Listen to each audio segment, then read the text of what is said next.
Page 128, second column, where it says, living true to one's vow for Kosen Rufu is the noblest path. What was the last thing we left off at?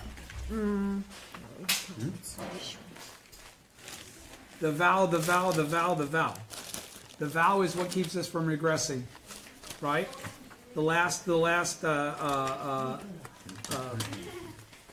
section title was called Non-Regression is the Essence of Faith, and we talked about that last week, right? Okay, so we go on to living true to one's vow for Kosen Rufu is the noblest path. So, they're talking about you. They're talking about the determination that only you can make to the Gohonzon about your life. And it's that vow, it's that determination which allows you to attain Buddhahood in your present form. Understand that. In the absence of that vow, you will not. All right? Living true to one's vow is for Kosen Rufu is the noblest path. Next, Nichiren writes, whether tempted by good or threatened by evil, evil companions or negative influences attack in both good and evil guises. We've all become clear on that, right? Sancho Shima occurs either through adversity or through things that make us complacent, right? Okay?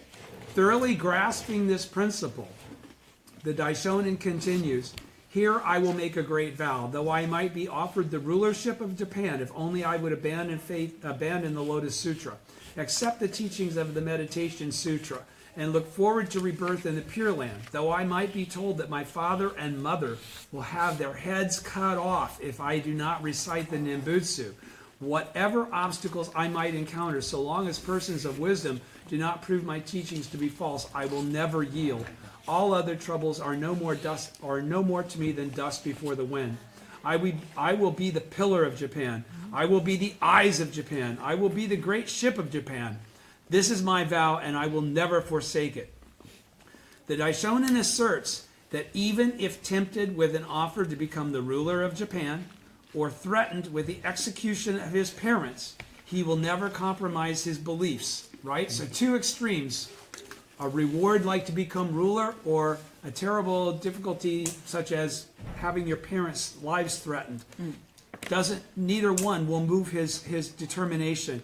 Irrespective of whatever life-threatening hardships he may encounter, he says, he will sweep them away like dust before the wind. He also evinces a towering confidence that his teachings will not be proven false. And again, this is very, very impressive considering the circumstance he's in while he's making this, while he's actually penning this communication, this gosho, this letter. In fact, from the time he established his teaching, Nichiren waged a fearless and impassioned struggle of words while overcoming 4 major persecutions and countless minor ones.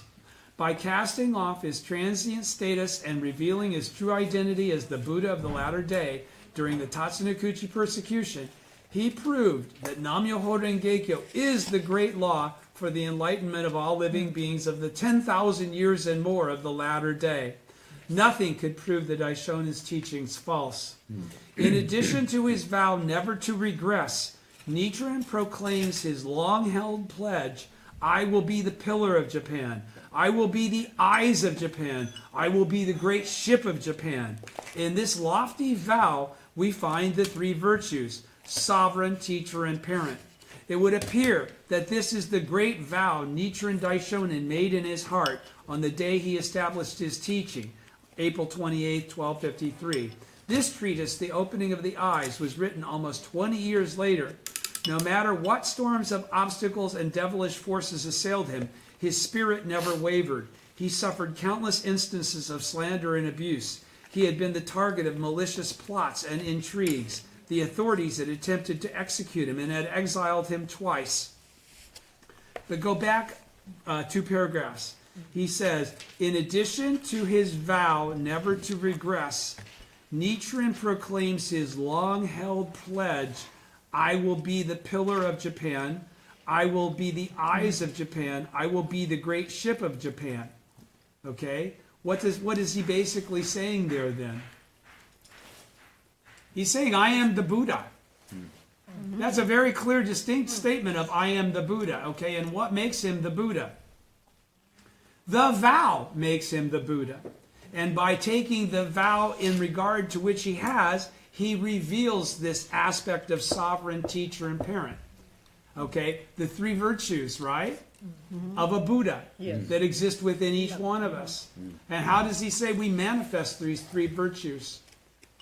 Ourselves as common mortals. In the same way he did, which was to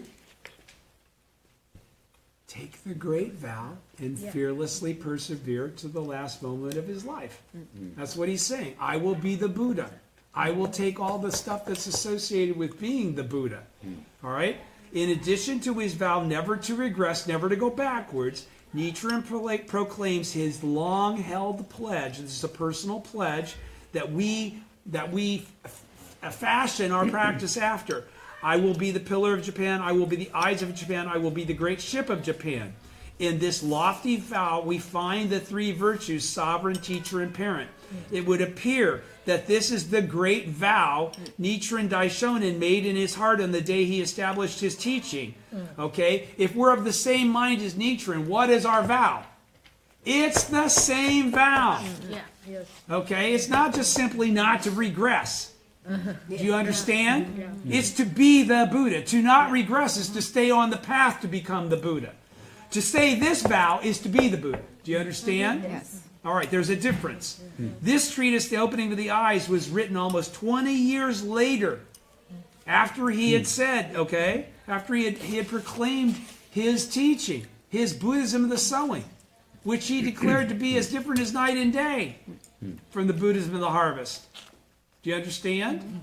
All right, so he's saying no matter what storms of obstacles and devilish forces assailed him, his spirit never wavered, that he was teaching the correct teaching, that even if they killed him, he didn't give a shit. This is what he was on earth to do.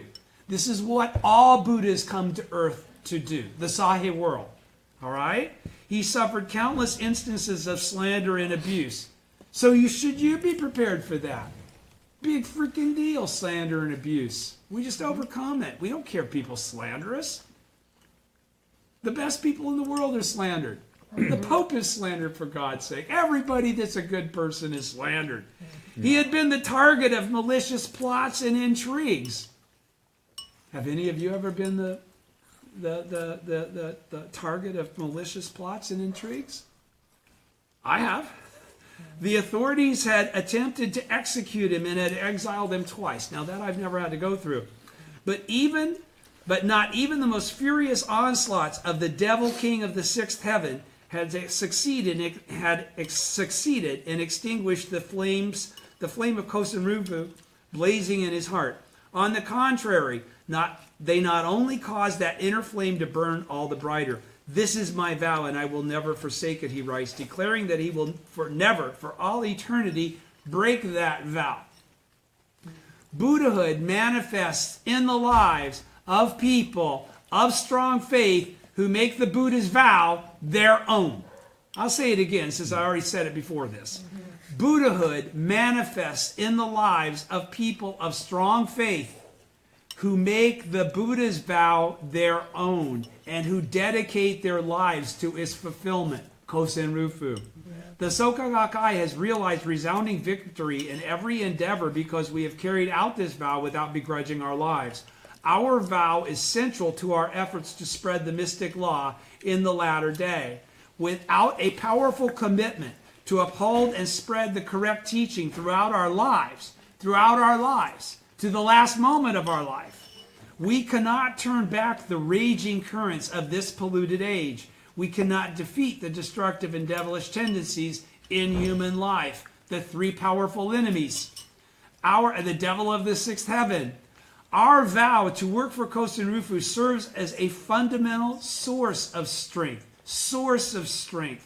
giving us the courage to remain undaunted by even the greatest hardships and trials. Because when we're faced with those difficulties, what keeps us going is the vow. That's what keeps us chanting to the Gohonzon, even when we're not seeing immediate relief or benefit, as you might call it. All right? When we dedicate ourselves with this vow, then no matter what obstacles and devilish functions arise, our lives will shine with a lofty, invincible spirit. No matter what, never give up. If you have that attitude, this vow, you can never be defeated. There's no obstacles that you will not overcome. You will overcome every single obstacle, just as Nichiren did, just as President Ikeda has, just as Toda did, just as Makaguchi did. It isn't all about how long you live. It's what you accomplish with your life. Do you create a shining path for others to follow after you're gone from this Sahe world? That's immortality. Okay? That's living the life of the law. No matter what karma should assail us, our lives will glow with the spirit of invincible champions, actual Ichinen Sanzen. As long as our commitment to this vow remains steadfast, then absolutely no devilish functions or karma can defeat us. That's a declarative, isn't it? It's a statement, okay? As long as our commitment to this vow remains steadfast, what's that mean? That means we never waver in upholding it, all right? Then absolutely no devilish functions or karma can defeat us. As long as we stay glued to the Gohonzon, there is nothing that we can't overcome. Those who abandoned their faith and turned against us in the past were invariably people who grew arrogant. They thought they knew what they didn't know, became obsessed with fame and fortune, loved being a leader and having everybody kiss their ass, and lost sight of their commitment because it was never genuine in the first place. It was always about being a rock star. It wasn't about being the Buddha. All of them, however, have met with ignominious defeat. As Nichiren writes, it is the heart that is important. He teaches that having a non-regressing spirit and remaining true to one's vow are the essence of victory as a human being. What is Buddhahood? The highest state of being a human being. Pillar of spirit, eyes of wisdom, ship of salvation. At the top of page 130. The Daishonin declares that he will be the pillar of Japan, the eyes of Japan, and the great ship of Japan. Needless to say, the reference to Japan here is not indicative of a Japan-centered worldview. Japan could be regarded as a typical land in the latter day of the law, where the entire country is guilty of slandering the law, for it is a land symptomatic of a deeply evil age. If a teaching can free from suffering a people and a land enduring the most painful hardships in this trying Sahe world, then it can do the same for all humankind. In Nichiren's day, Japan was on the verge of collapse. Having lost its spiritual moorings, evil priests spreading the poison of slander of the law filled the land, and people were left adrift in a sea of suffering. A house without pillars will collapse. Japan was a society with no spiritual foundation, teeming with negative influences, its people wandering along without purpose. In such a spiritual wasteland, Nichiren stood up alone. We can interpret his resolve as him declaring, this is a paraphrasing by President Ikeda of what he thinks that Daishonin spirit actually is, I will become the spiritual pillar of this devastated country. I will become its eyes so that it can distinguish true from false amid the prevailing confusion in Buddhist thought. And I will become a great ship that can rescue those who are adrift. Each one of us can make that vow our own. Each one of us can make that vow our own. And he held fast to his great vow throughout his life. Even when confronted with the violent aggression of Heino Seiman, the powerful government official who persecuted him and even tried to have him killed, Nichiren declared with a lion's roar in the selection of time, Nichiren is the pillar and beam of Japan. Doing away with me is toppling the pillar of Japan. Also, in the actions of the votary of the Lotus Sutra, he writes, the essential message in this work of my treatise, The Opening of the Eyes, is that the destiny of Japan depends solely upon Nichiren. A house without pillars collapses, and a person without a soul is dead. Nichiren is the soul of the people of this country. But no insidious workings of power or authority could undermine Nichiren's commitment to the cause of leading all people to enlightenment. Moreover, he fought unceasingly for that end without begrudging his life. Such commitment and struggle qualified him to proclaim himself the pillar of Japan. It is the Soka Gakkai, and indeed only the Soka Gakkai, that is carried on the Daishonin spirits.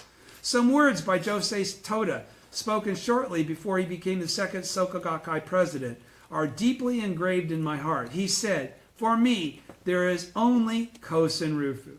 I will stand up. No matter what anyone says, I will fear nothing. I'm not going to let anyone hold me back. I will stand up alone."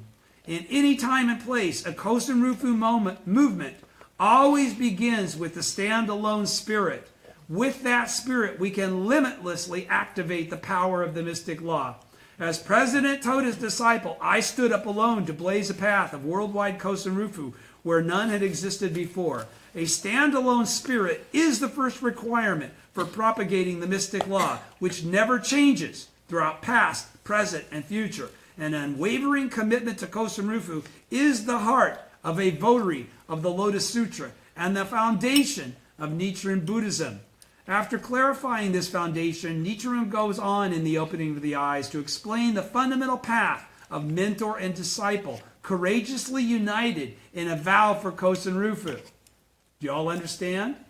The disciple here is us, all other practitioners, and the original teacher. With great force and energy, he outlines the essence of several key Buddhist principles, such as lessening karmic retribution and gaining Buddhahood without seeking it, and also the compassionate spirit of propagation. Okay?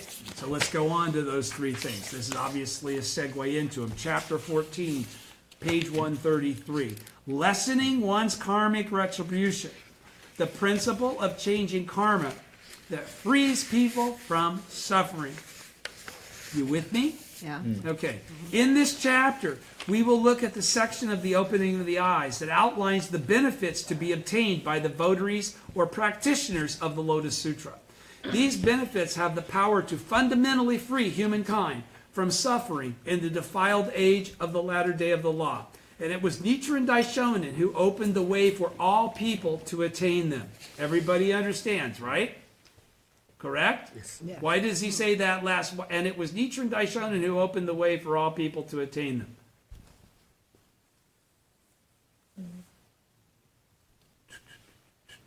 I'll read that chapter again. In this chapter, we will look at the section of the opening of the eyes that outlines the benefits to be obtained, the benefits to be obtained by the votaries or practitioners of the Lotus Sutra. These benefits have the power to fundamentally free humankind from suffering in the defiled age of the latter day of the law. And it was Nichiren Daishonin who opened the way for all people to attain them. How? Nichiren is the first people. The Buddhism of the sowing. The Buddhism of the sowing is the only thing that opened all of that up, because we're now in the appropriate age for the Buddhism of the sowing to be taught and to replace the Buddhism of the harvest, which was for the former and middle of the days, the middle day of the law only, right? That's why he's talking about the latter day. All that ties into that paragraph. The benefits described in this writing are lessening karmic retribution or changing one's karma, and gaining a Buddhahood without seeking it. In other words, attaining Buddhahood in this lifetime. These great benefits are inherent in the practice carried out by the votaries of the Lotus Sutra. Do you understand what he means by gaining Buddhahood without seeking it? That means that, again, when we start practicing, almost none of us actually start practice and sustain practice for the sake of attaining Buddhahood. No. We actually start. That's an expedient means. We're going to get benefits. The benefits are an expedient means. So we didn't really... Again, by the time you get to stage 5 and stage 6, you didn't really realize that's what you were doing all along. But in reality, you were doing that all along. Yes. Okay? So that's what it means by without seeking it. Because you didn't consciously say, I'm going to go about the path to attain Buddhahood in my present form. By just practicing, you evolve to that point naturally. You don't have to seek it. It naturally comes as an outflow of your original state. Do you understand? Because it's not something you're acquiring. It's something you're revealing. So every Nam Myoho Renge Kyo is just wearing off more of the shit so that the real gold can start to show through. Do you understand? Okay, so the benefits described in this writing are lessening karmic retribution, or changing one's karma and gaining Buddhahood without seeking it. In other words, attaining Buddhahood in this lifetime. The actual Ichinen Sanzen, by the way. These great benefits are inherent in the practice carried out by the votaries of the Lotus Sutra. As the Sutra's votary, Nichiren showed proof of these benefits in his own life by triumphing over countless daunting trials, the quintessence of which was his victory over the persecution at Tatsunokuchi, where he was nearly executed by the authorities. Similarly, anyone who practices Buddhism, just as Nichiren teaches, can definitely realize the same kinds of benefits.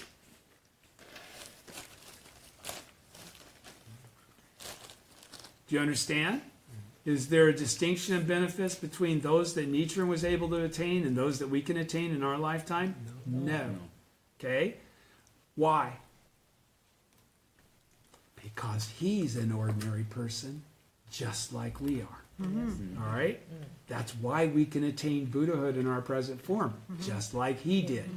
All right? Earlier in the opening of the eyes, as we have already discussed in detail, Nichiren addresses his critics in society and among his followers who say his claim to being a votary of the Lotus Sutra was invalidated by the persecutions he encountered. Using documentary and theoretical proof to back his case, he explains at length that genuine votaries are attacked and harassed precisely because they battle slander of the law, the fundamental evil, in order to lead all people to enlightenment.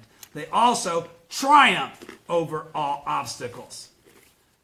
They triumph over all obstacles. So it doesn't matter how many obstacles they encounter, they triumph over all of them.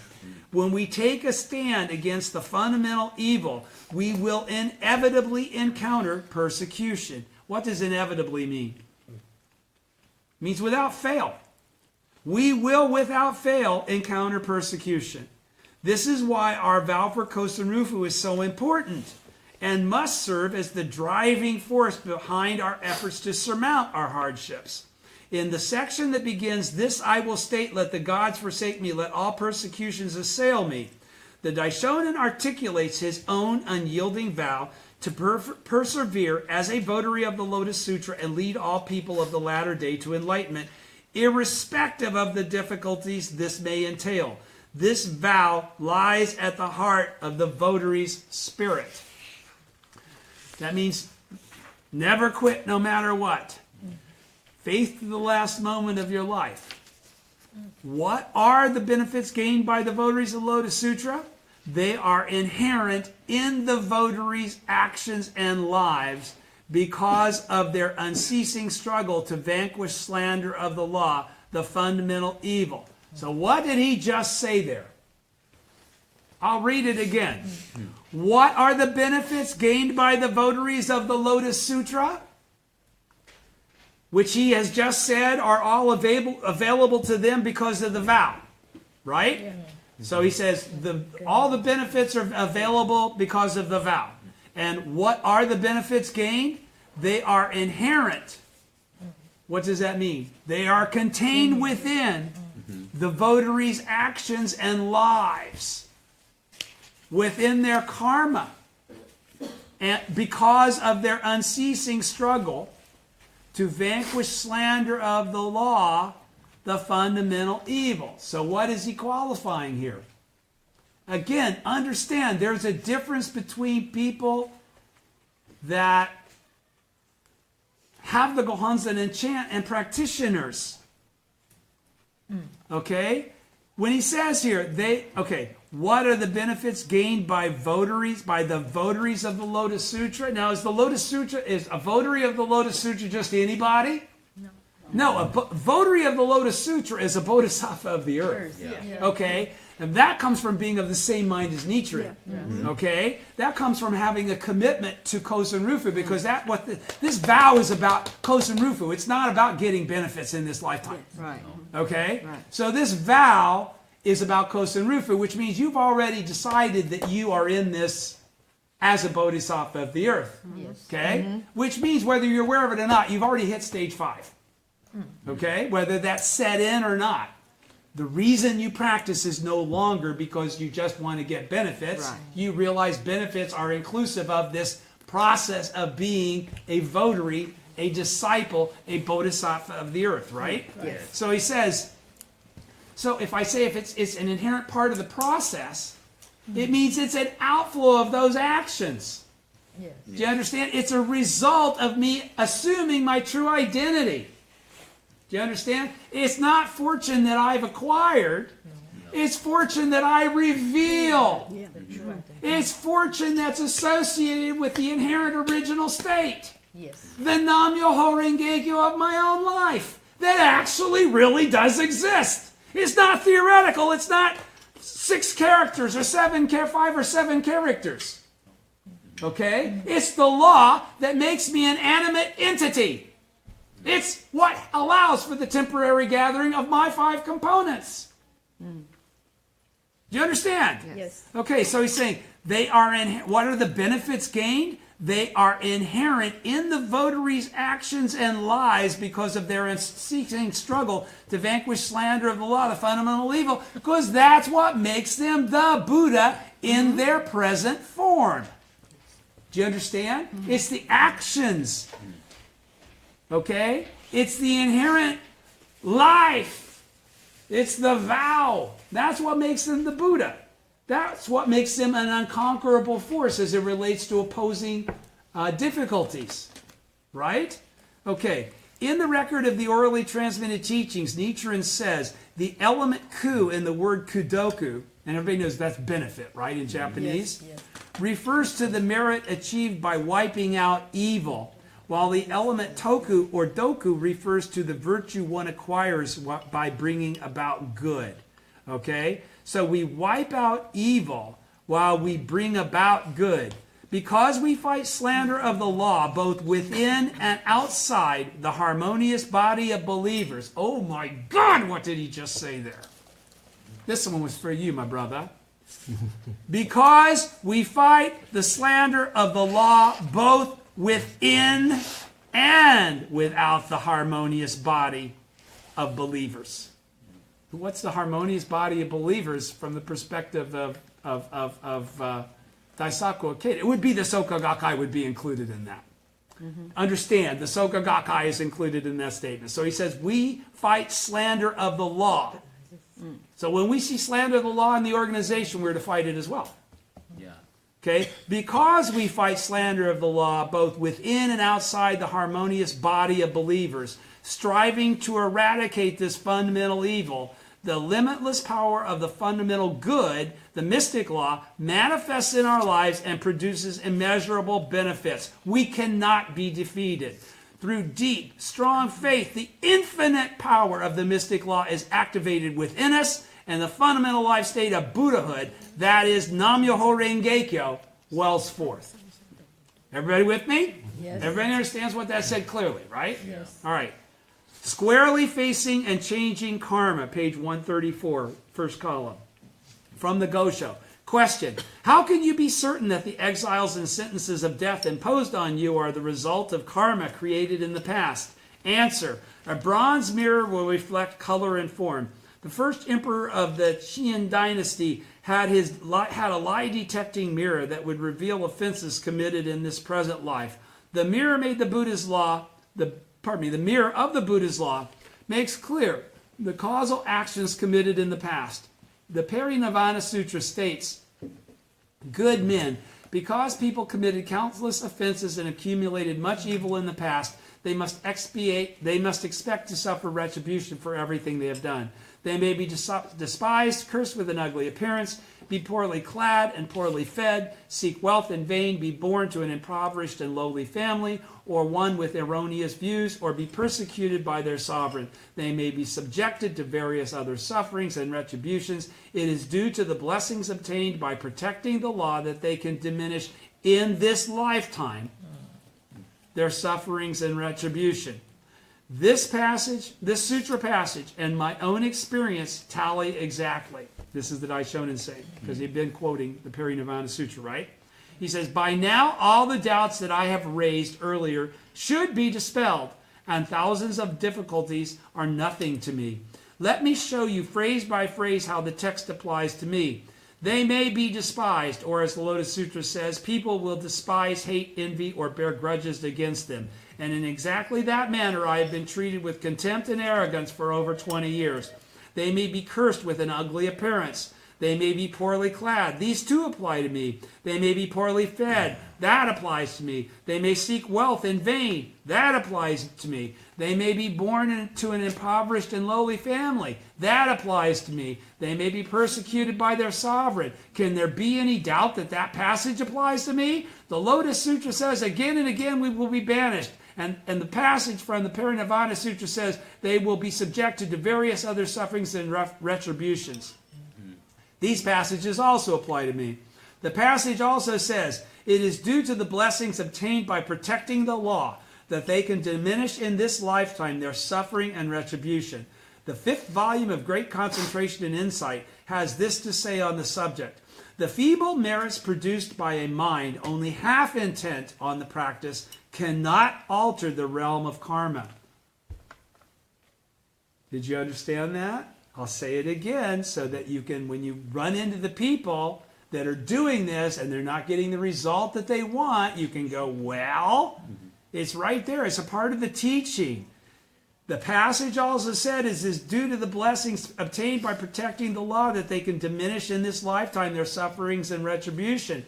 The 5th volume of Great Concentration and Insight has this to say on the subject. The feeble merits produced by a mind only half intent on the practice cannot alter the realm of karma. But if one carries out the practice of concentration and insight so as to observe health and illness, then one can alter the cycle of birth and death in the realm of karma. Okay? Alter the cycle of birth and death in the realm of karma. What's he talking about? You can enter the realm of birth and death in the realm of Buddhahood. Because what is this great concentration and insight that he's referring to?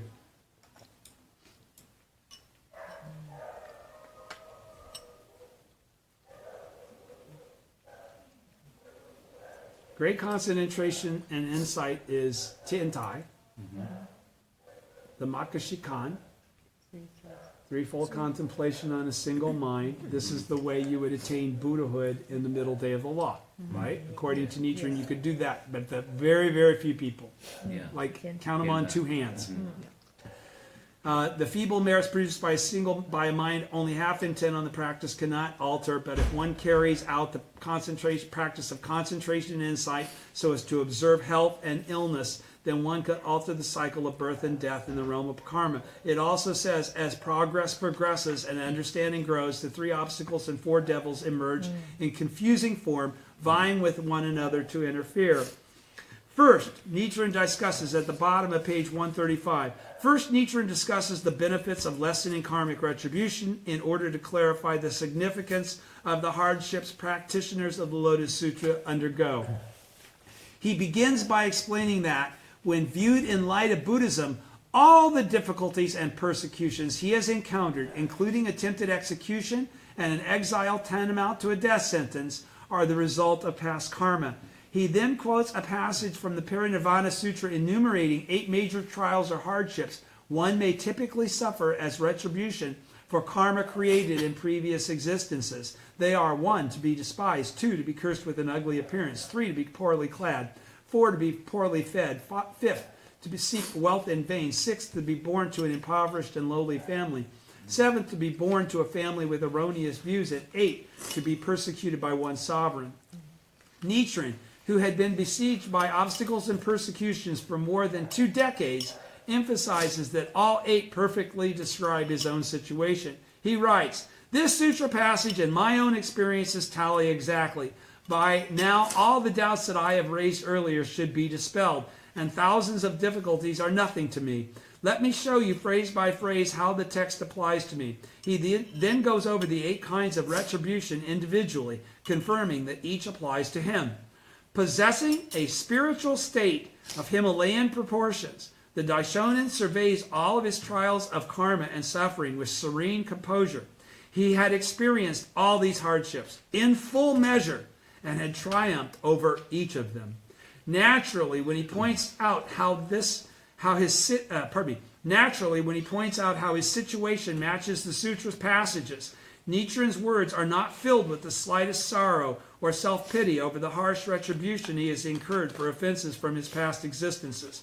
Instead, he communicates the indomitable state of life with which he boldly surmounts all negative karma. Nichiren discerned the root cause of all evil karma accumulated from past experiences, which create suffering and misfortune in this present lifetime. He said it stems from the grave offense of slandering the Lotus Sutra, that is, violating and slandering the mystic law. I'll read that again. Nichiren discerned. Okay, what's that mean? Perceive. Huh? Perceive. He perceived. He perceived something that had never been clarified before specifically. That the root cause of all evil karma is accumulated from past existences, which creates suffering and misfortune in this present lifetime. He said it stems from the grave offense of slandering the Lotus Sutra. The root cause of all evil karma is slandering the Lotus Sutra. That is, violating and slandering the mystic law. Accordingly, he clearly apprehended that when we triumph over this fundamental evil in our present lifetime, we can overcome all manner of negative karma. How? Through the simultaneity of cause and effect when we attain Buddhahood in our present form. Okay? That's overcome all manner of negative karma. So that means that even all the negative karma from our past changes, because we now go from 6 lower worlds to transmigration with change and advance, the next 3 to transmigration in the realm, birth and death in the realm of Buddhahood, right? So he's saying, and by revealing this potential, we can become Buddhas just as we are. Where am I? Sorry, I read one whole column over. Pardon me. Accordingly, he clearly apprehended that when we triumph over this fundamental evil in our present lifetime, okay, when we realize that we are the Buddha, because what is the primary purpose of that fundamental evil? Is to obscure our ability to perceive our own Buddha nature and the Buddha nature in others, right? That's what fundamental darkness is. That's what the devil of the sixth heaven's job is, right? So he's saying, accordingly, he clearly apprehended or understood, perceived, that when we triumph over this fundamental evil, how do you triumph over fundamental darkness? By perceiving your Buddha nature and the Buddha nature in all others. That is the triumph of over fundamental darkness. And when we do that, we can overcome all manner of negative karma. Why? Because we become the Buddha in our present form at that point. Do you understand? Okay, this is why he emphasizes that he has slandered the Lotus Sutra innumerable times in past existences. He writes, "From the beginningless past I have been born countless times as an evil ruler who deprived the votaries of the Lotus Sutra of their robes and rations, their fields and crops, much as the people of Japan in the present day go about destroying the temples dedicated to the Lotus Sutra. In addition, countless times I cut off the heads of the votaries of the Lotus Sutra." The Daishonin says he is certain to have committed slander of the law throughout his infinite past lives. Infinite past lives. He also explains that through his present efforts to denounce such slander as the Lotus Sutra's votary, he is calling forth retribution for these past offenses. This is why he encounters persecution. General causality and greater causality. And I'm going to go ahead and read this all the way through since we're going to take off 2 weeks. Do you mind? What time is it? 40. Okay, good. I can pull it off. General causality and greater causality. Does anybody understand what he's talking about there? He's going to qualify it anyhow. Okay. At the bottom of page 136, first column. The root of all negative karma can be traced back to disbelief in and slander of the mystic law. Okay? Once again, he's requalified it one more time. The root of all negative karma can be traced back to disbelief in and slander of the mystic law. The mystic law is Nam Myoho Renge Kyo. Those offenses set in motion a perpetual cycle of rebirth in the evil paths. As long as the influence of this fundamental evil remains, we are destined to continue accumulating negative karma and ultimately incur the retribution of hell and ultimately incur the retribution of hellish suffering. That is how fearful the offense of slandering the law is. On a still more essential level, disbelief in and slander of the Lotus Sutra arise from the fundamental darkness existing in human life. What I just said a minute ago, right? All people possess the potential for Buddhahood. And by revealing this potential, we can become Buddhas just as we are. By revealing this potential, right? You have to believe in the potential that it exists before you can reveal it. That's actual Ichinen Sanzen. All right? This is the concept of attaining Buddhahood based on the mutual possession of the 10 worlds principle, right? Actual Ichinen Sanzen. Those whose lives are dominated by fundamental darkness or delusion, however, not only reject this truth. What is this truth? This truth that we are all Buddhas exactly as we are. However, they not only reject this truth, but they envy, resent, hate, and despise the Lotus Sutra's votaries who say, though, that is the way it is. Striving tirelessly to bring forth everyone's Buddha nature. Do you understand? So the people, he says, those whose lives are dominated by fundamental darkness or delusion, however, not only reject this truth, but they envy, resent, hate, and despise anyone that's got it right. The despise the Lotus Sutra's votaries striving tirelessly to bring forth everyone's Buddha nature. By explaining to them, showing them the teaching, clarifying to them that they are already Buddhas exactly as they are. You understand? Leading them to actual Ichinen Sanzen. If you're not leading people to actual Ichinen Sanzen, you are not leading them to Buddhahood in their present form. All right? You're teaching them a teaching of, I've got to ask this thing outside of me. I mean, it's not different than other philosophies. Okay? He's saying, okay. By reflecting on slander of the law, the cause of the gravest negative karma, we can more deeply grasp the true nature of fundamental darkness, the source of all evil in life. Nichiren Buddhism opens the way to changing karma by enabling us to gain profound insight into fundamental evil and to eliminate the root cause that gives rise to it. How do we do that? Through doubt-free faith to the last moment of our life.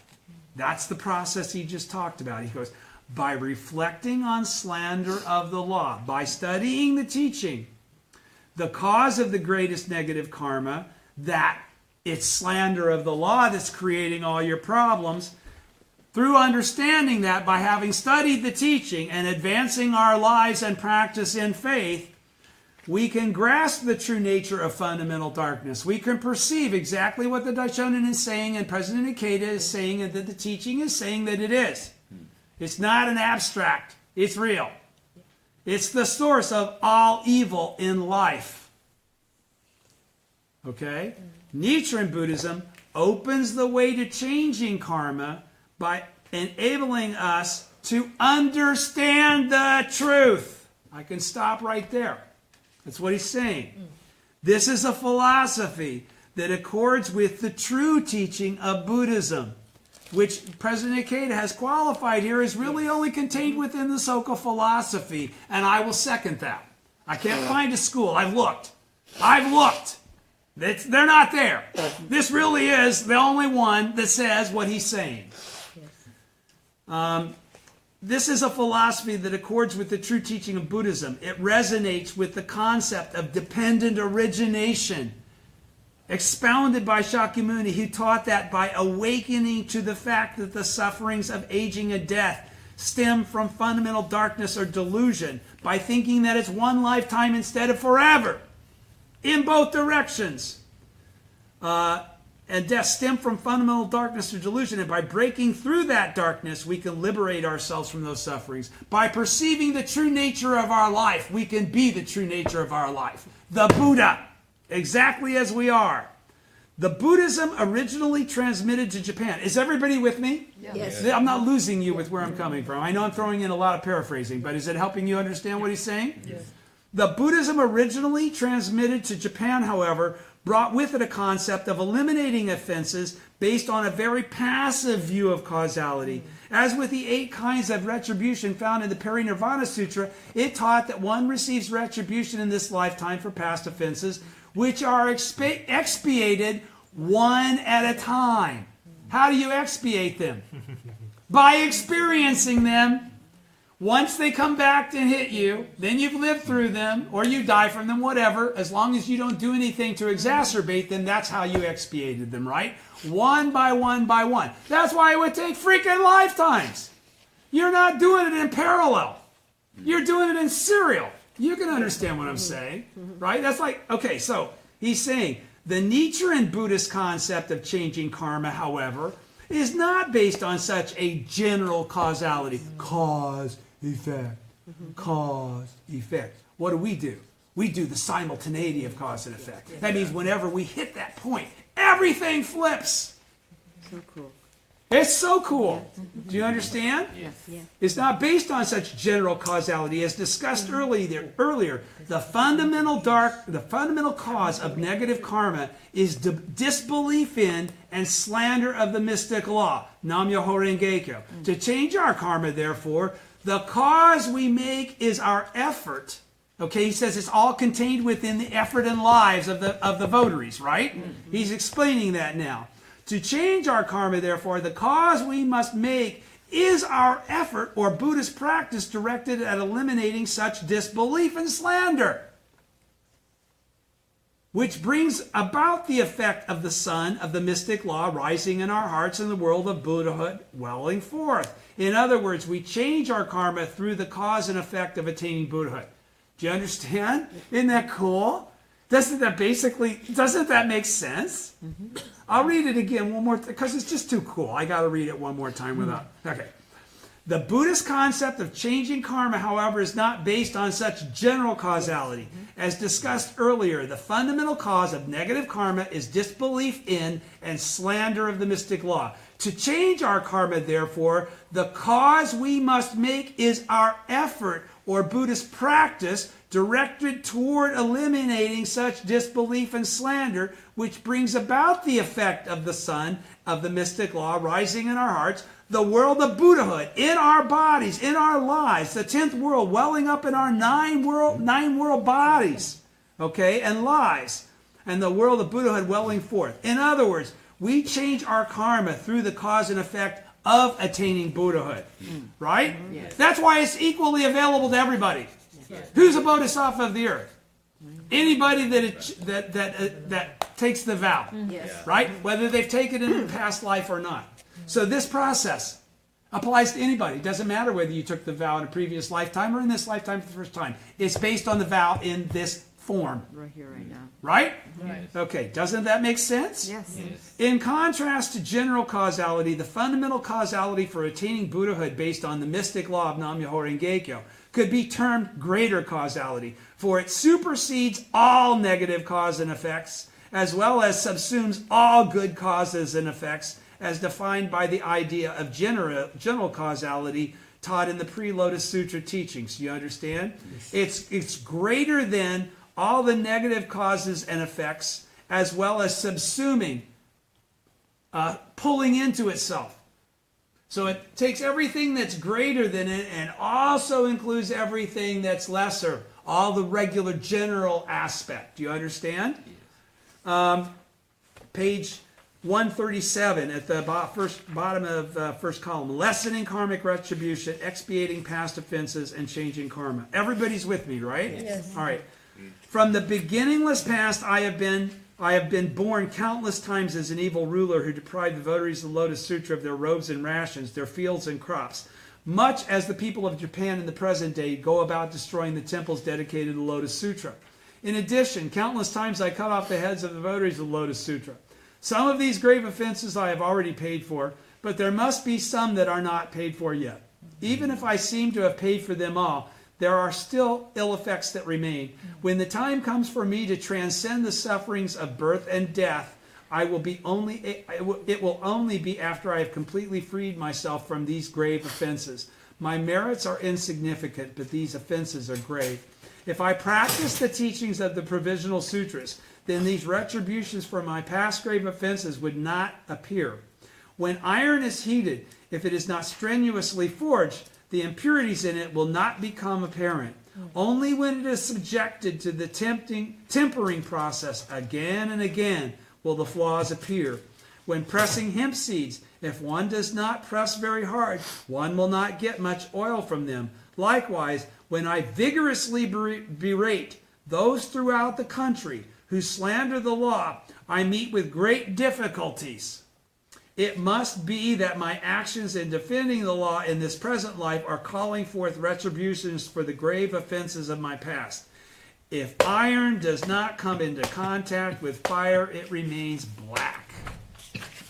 But if it contacts fire, it turns red. If you place a log in a swift stream, waves will pile up like hills. If you disturb a sleeping lion, it will roar loudly. Top of page 138. First column. If we delve more closely into the Nichiren Buddhist principle of changing karma based on this greater causality, it could actually be said to involve three aspects. So greater causality consists of three aspects.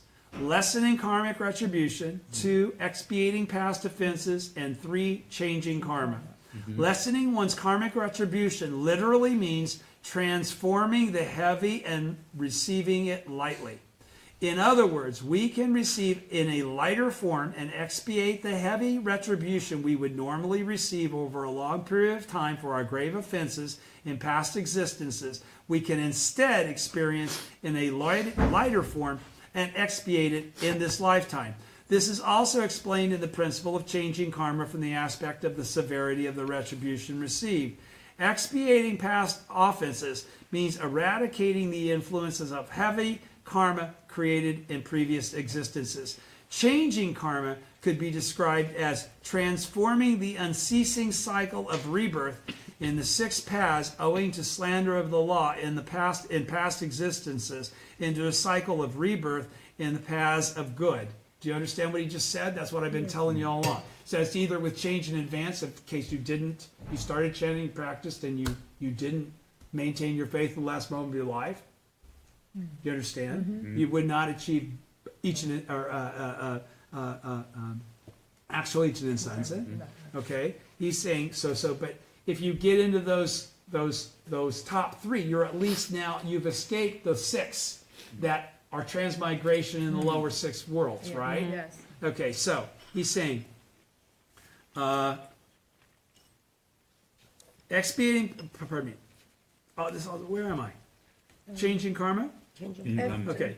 Changing karma could be described as transforming the unceasing cycle of rebirth in the evil paths, owing to slander of the law in past existence, into a cycle of rebirth in the paths of good. This could be thought of as altering the course of our lives on the vast dimension of past, present, and future through the simultaneity of cause and effect. The following passage from Nichiren's writing, Lessening One's Karmic Retribution, includes the above 3 aspects of changing karma. The Nirvana Sutra teaches the principle of lessening one's karmic retribution. This is from the Gosho. This is Nichiren saying this. The Nirvana Sutra teaches the principle of lessening one's karmic retribution. If one's heavy karma from the past is not expiated within this lifetime, one must undergo the sufferings of hell in the future. But if one experiences extreme hardship in this life because of the Lotus Sutra, the sufferings of hell will vanish instantly. And when one dies, one will obtain the blessings of the human and heavenly worlds, as well as those of the 3 vehicles, the worlds of the voice hearers, cause awakened ones, and bodhisattvas, and the one vehicle, the world of Buddhahood. Here, Nichiren says the sufferings of hell will vanish instantly.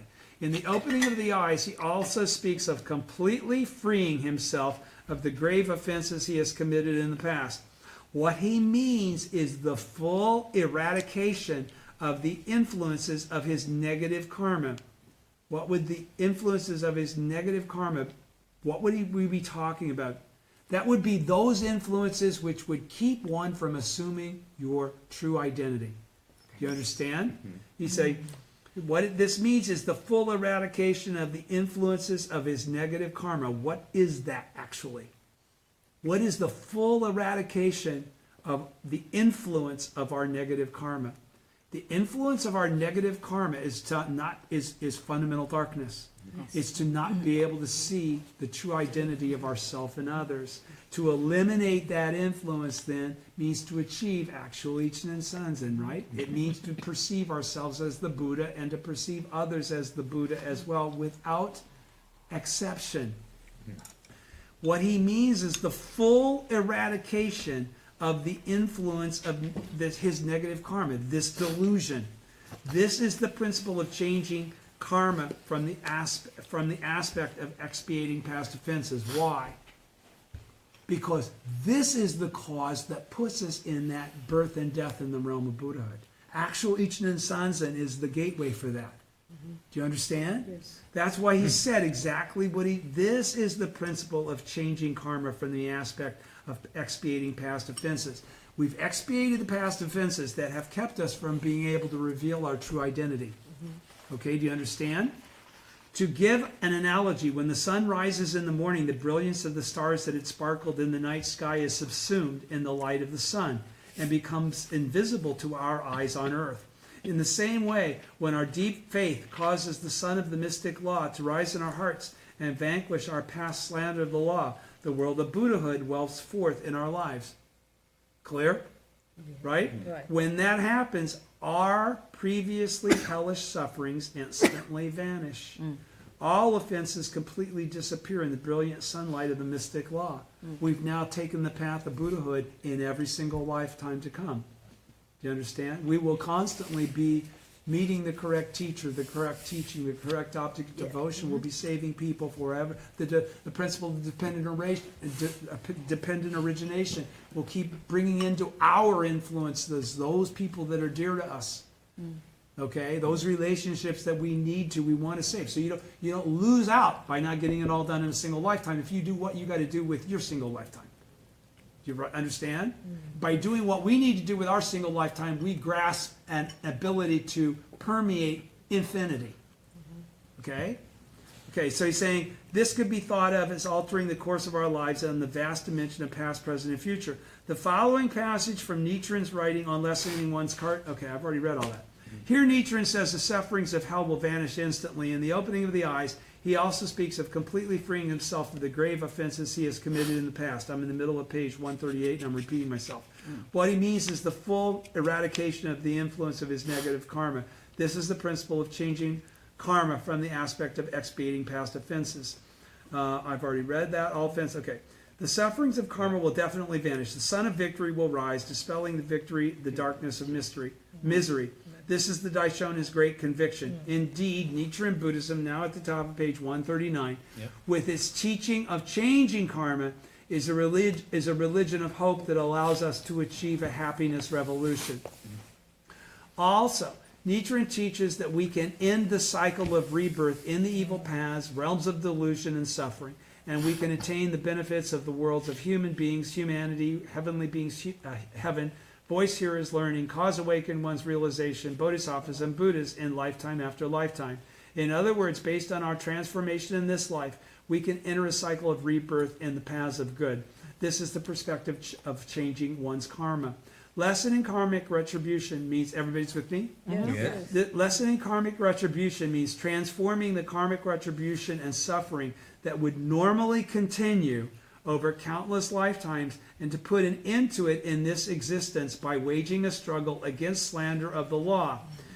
The blessings obtained by protecting the law. in middle of the page 139. In connection with the power that makes it possible for us to change our karma and cause all sufferings to vanish instantly through the simultaneity of cause and effect, Nichiren Daishonin focuses on the Parinirvana Sutra expression, the blessings obtained by protecting the law. Protecting the law means upholding and practicing Buddhism, safeguarding the correct teaching. The correct teaching. The correct teaching. Because slander of the law is the fundamental cause for falling into the endless cycle of rebirth in the evil paths, by defending the law, we can put a stop to that cycle. The purpose of protecting the law is human happiness. Don't let them misunderstand the truth.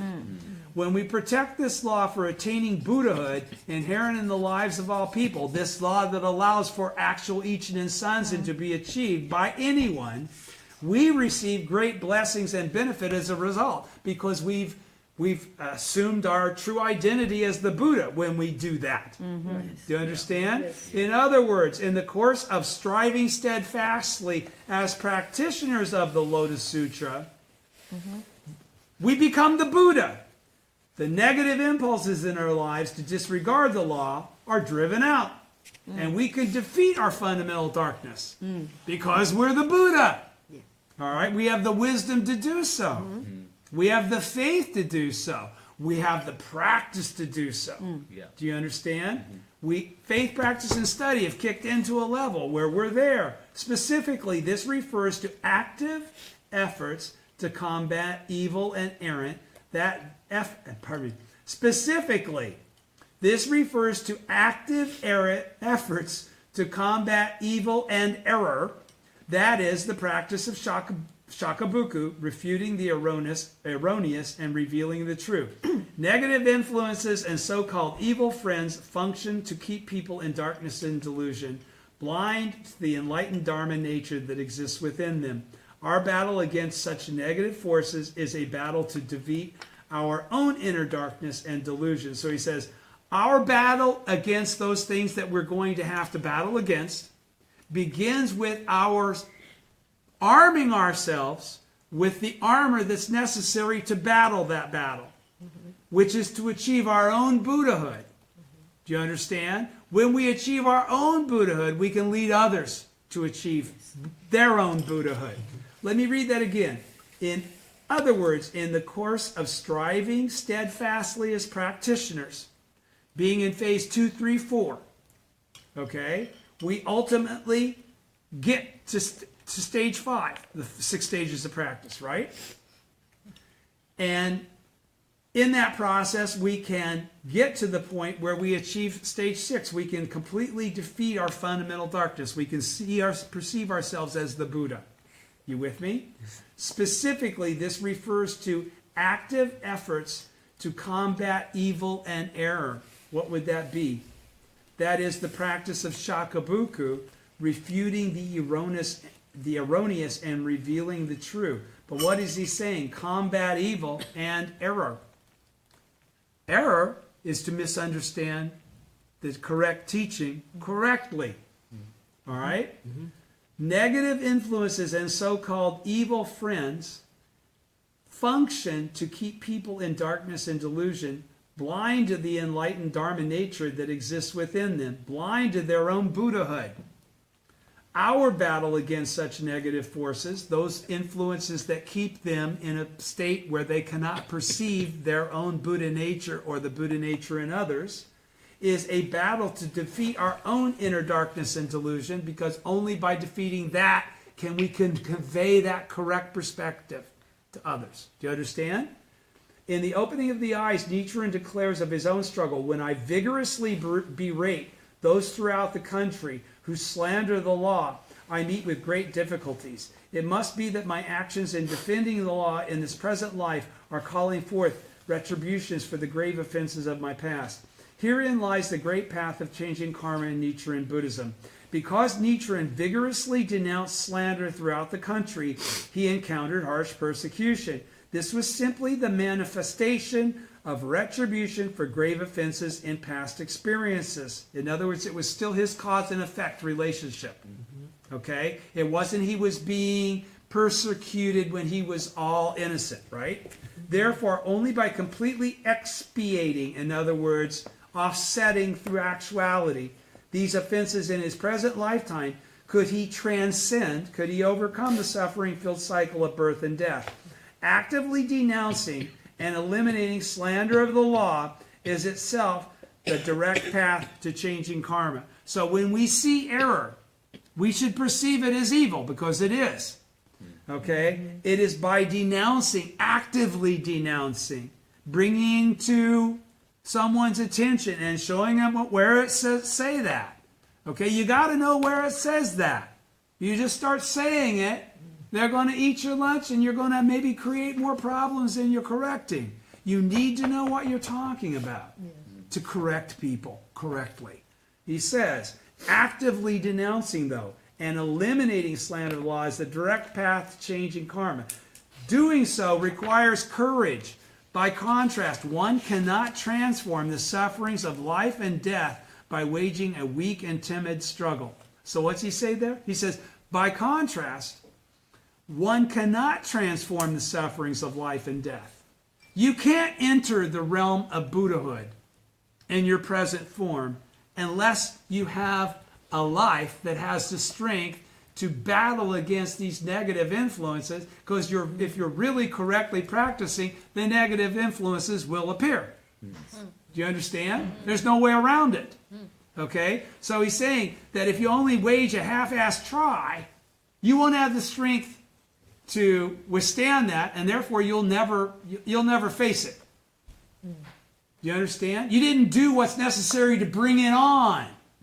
Do you understand? What brings it on is faith and courage. Yes. Weakness and fear, it'll go right by you. I don't screw with something. You'll fall over on your own. I got to go look for somebody strong to try and kick their ass. That's what fundamental darkness is looking for. You understand? All right, so he's saying, to back up this point, Nietzsche incites two passages from Tentai's treatise, Great Concentration and Insight, Makashikan. First passage, the feeble merits produced by a mind only half intent on the practice cannot alter the realm of karma, indicates that if our actions in the cause of good are exceedingly weak, then we will be powerless to change the unending sufferings of the cycle of birth and death. This has to do with transmigration.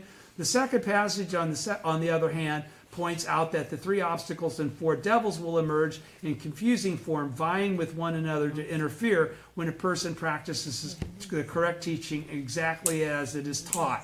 So what's he saying there?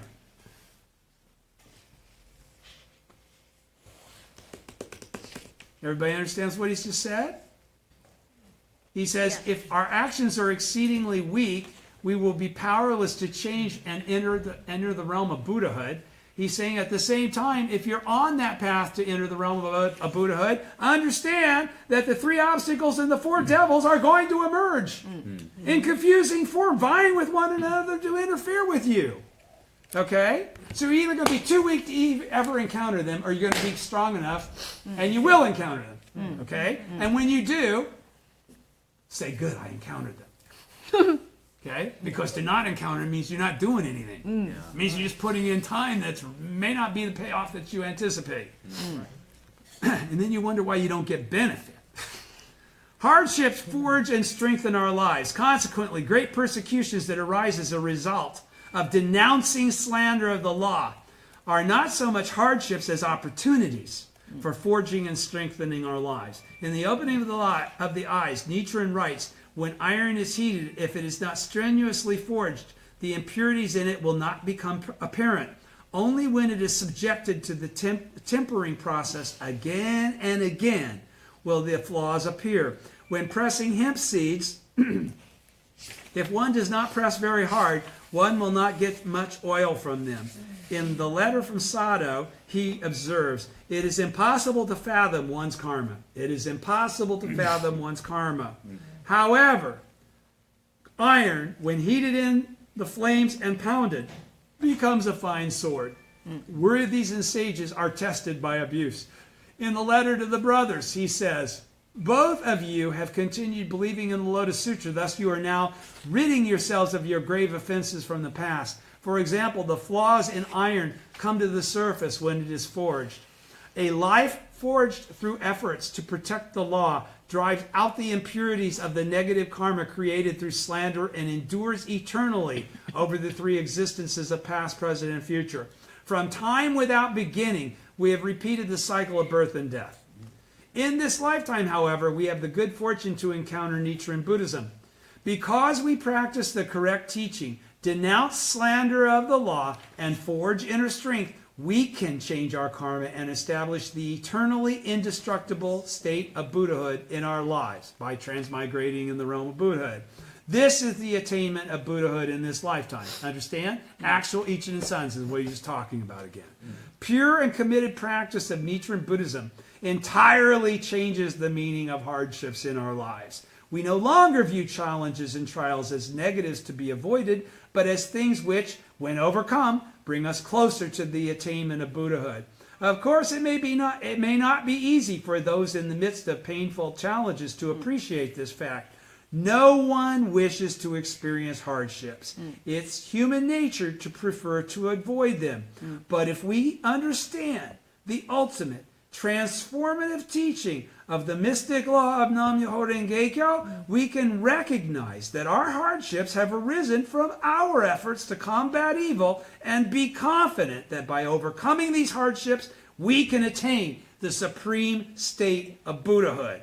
With this positive approach, we can live with fundamental strength and resilience in the face of any difficulty. Members of the Soka Gakkai understand this ultimate Buddhist truth in the depths of their lives, or they should. As proof of this, when our members encounter hardships, they are strong and, above all, upbeat. That's because they have already experienced in their own lives the rhythm of fundamental good that accompanies the process of changing karma. Or even if they haven't yet experienced it themselves, they are constantly in contact with others who have. Those who strive in faith for Kosen Rufu while battling their karma embody the quintessential Buddhist principle of voluntarily assuming the appropriate karma. Yeah.